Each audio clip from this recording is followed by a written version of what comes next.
I admitted at our first meeting that initially I wasn't super excited about taking this class. Nothing personal, it just seemed like an awful lot of words. And I'm just in a space in my life where I want to explore spirit through things I can see and feel and touch and especially experience. But that was before I found out that our final analysis would be on cosmic illumination. So that sounded super exciting. That's what I'd call the course if I were in charge. Every morning I'd wake up in a state of great expectancy, wondering, where's my cosmic illumination? Until it presented itself to me like the greatest gift ever. Now, the guy who wrote our manual said something about not expecting a sign from above, but don't listen to him. He's grumpy because obviously he's never gotten one. But I have, and it's awesome. So I was walking one morning in downtown Cary when my cosmic illumination arrived like a bolt out of the blue just for me. Are you ready? Are you ready to see my sign from above? Ta-da! It even has my name and everything. I think that has to be up there with the burning bush as far as signs go. In fact, I never heard anything about the burning bush actually having Moses' name on it. As far as we know, anybody who had been wandering by at the right time could have gone and gotten the 10 Commandments. But that sign was for me. Since I'm no fool, I did as Ernesmith said and started to walk this way, where I discovered this. And I knew immediately what it meant. It meant that Ernest Holmes himself was sending me messages in spray paint. I wonder if he's been hanging out with Keith Haring. As you can imagine, I was beyond happy to think that Ernest Holmes himself was creating these beautiful, symbolic messages for me.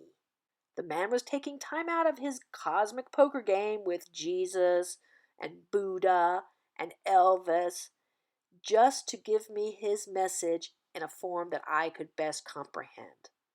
I was so appreciative, and I vowed to take full advantage of this gift. Each morning I would wake up and go out determined to find what wisdom Ernie had for me today. The first one was pretty easy. I knew Ernie was telling me that just like the acorn has everything it needs to become the mighty oak, I had everything I needed to become the most magnificent me possible.